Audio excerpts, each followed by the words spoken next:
Hello there, ladies and gentlemen. My name is Zephyr. Like the wind I go and like a man I come. And today, I have come to review a game called Back 4 Blood and to see if it's worth playing during your downtime. Back 4 Blood is developed by Turtle Rock Studios, the same studio that brought you the famous Left 4 Dead series and also the infamous game Evolve.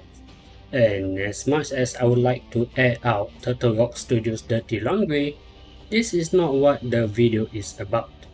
With that being said, it is unavoidable for me to not touch upon Turtle Rock past iterations as Back 4 Blood is graced by their past works, both the good and the bad. Before I get into the gameplay and review, what I am about to tell you will either break your decision to purchase this game entirely or stick around to see if it's still worth buying. Back 4 Blood requires an online connection for you to play, and unlike its Left 4 Dead counterpart, you are not able to play online through peer-to-peer connection. Back 4 Blood requires you to be connected with their servers. Now, I do not know if this server belongs to Turtle Rock Studios or their publisher Warner Brothers, but what I do know is that these implications correlate to Back 4 Blood longevity. And considering how Turtle Rock infamous game Evolve ended up, the future of Back 4 Blood looks very bleak. At its current state, despite the recent update, there are lesser and lesser players playing Back 4 Blood, and some of them undoubtedly went back to play Left 4 Dead. This gradual downward trend will not go away anytime soon, and only time will tell if Turtle Rock is capable of reversing the trend. But if you know what compels Turtle Rock game Evolve to its demise, and should they not derive the lessons from their past failure, Back 4 Blood servers will shut down one day in the future. And as we all know how the general modus operandi of any AAA publisher, which is to prioritize profits over providing no strings attached charity.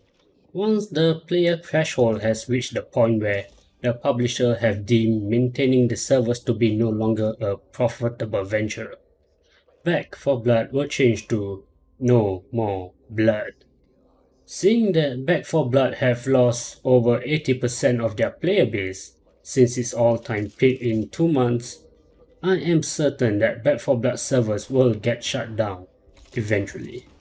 Now, if that does not deter you from buying Back 4 Blood, let's move on to its gameplay and review.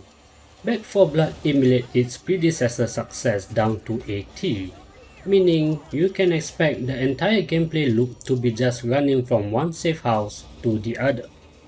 But what makes it different is its card system, which is then linked to the deck building mechanic. Cards are, for the most part, passive boosts to your already baseline stats. There are cards that give you extra damage to all guns or even a specific gun type, cards to increase your maximum health, cards to make you run faster, etc. To get cards, you need to successfully complete a level which then reward you with supply points. And with these supply points, you can purchase cards.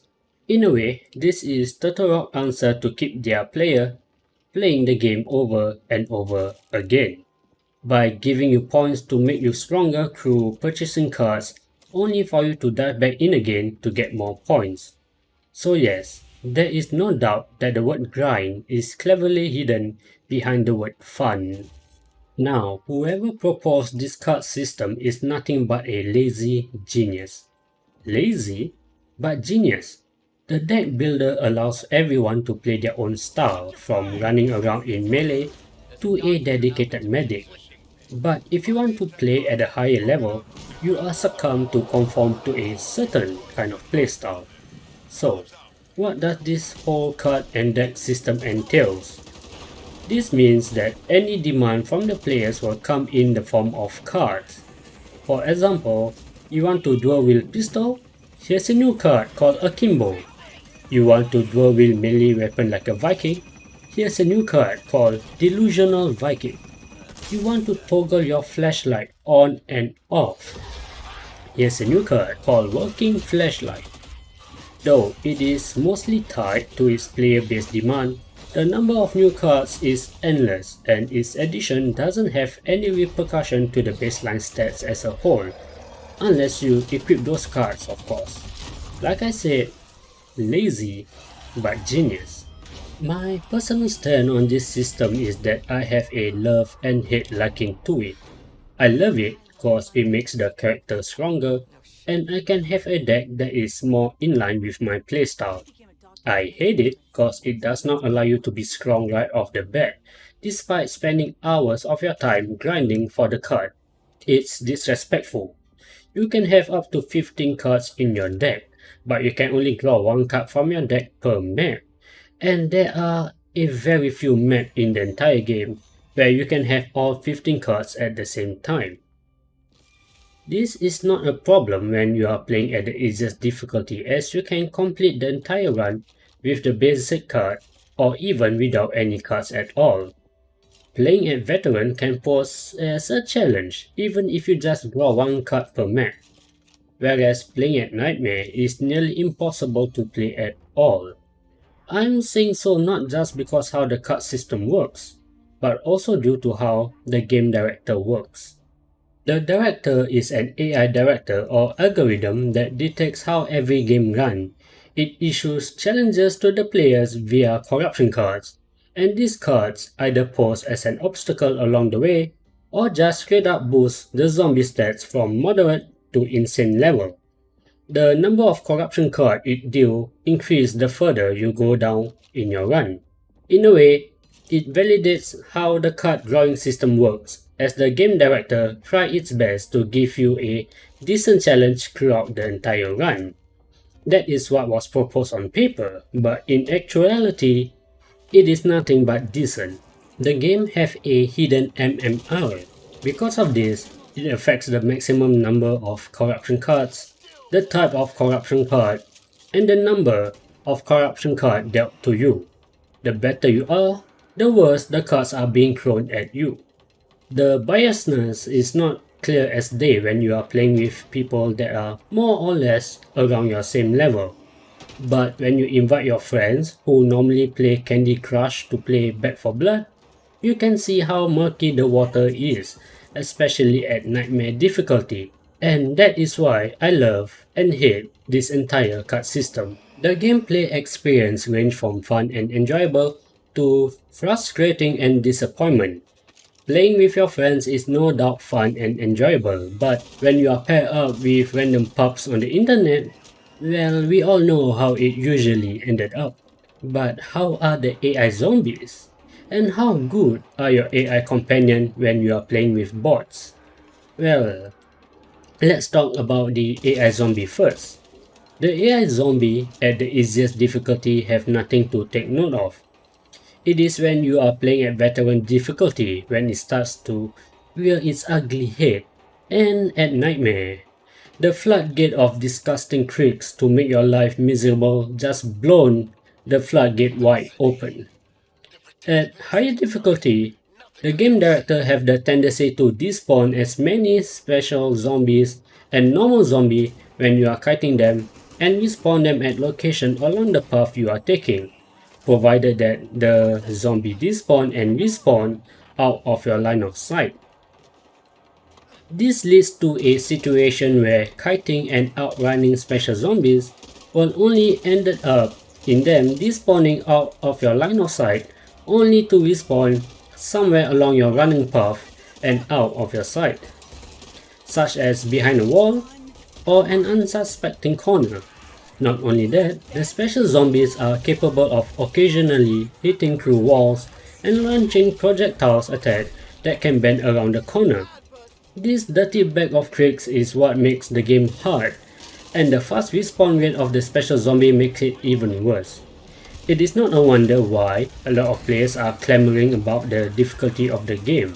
This kind of low and cheap effort to make the game hard is unjustifiable. When the AI zombies are unreasonable, you would expect your AI companion to be just as broken. And the bots are broken in a bad way. The bots would sometimes defend themselves when they are under attack, and sometimes actively kill zombies that are within their line of sight. But most of the time, They are just there to provide moral support. You would think that Turtle Rock Studios would patch this problem and make the bots more alive with future updates, but no, they did not. What they do in the end is that they apply hidden patches that makes the bot even worse. The bots no longer defend themselves when they are under attack, nor do they proactively kill zombies that are within their line of sight. At this current pace of patching the bots to even horrible condition, I dread the time where offline mode become available. Oh wait, it's already here. Honestly saying, the gameplay experience for Back 4 Blood is all well and good, provided that you are able to master a full 4-man party to play with. It is fun and exciting. You won't feel the lousy companionship of the bot when there is no bot in your team at the first place. Though if your friend is lousier than a bot, I got nothing much to say. And when the ugly and disgusting trick the game director pull and throw at you, you will suffer. But as a team, you know what they say, misery love company. And there are people out there that take in strides at other people's suffering. And that is Back 4 Blood, ladies and gentlemen. And you can get the game for $69, nice, or your region equivalent. Can I recommend you getting Back 4 Blood for $69? No, absolutely not. I can recommend getting Back 4 Blood if the price is around 30, or if you are desperate to play the game, at most 40. Anything beyond that is not worth the price. You can get the exact same experience by playing Turtle Rock predecessor Left 4 Dead, and that game costs only 10. And given that Left 4 Dead has mod support and Back 4 Blood does not have one, the day the mod community is able to scrounge up a cut system as a mod in Left 4 Dead, there is no value in playing Back 4 Blood anymore. Considering the criticism that I have for the game and its asking price of $69, I would rate the game 6.5 out of 10. I would have rated 8 because playing with your friends is always enjoyable as compared to playing it solo or with random pups. But we are not living in a perfect world, and the price tag is a major turn-off for your friends who are not financially well. My name is Zephyr, like the wind I go and like a man I come. And now, it is time for me to go. If you like to see me play the game before it ended up as a review, feel free to follow me on my Twitch channel, as that is where I play all the games that I have reviewed in the past, both indie and AAA.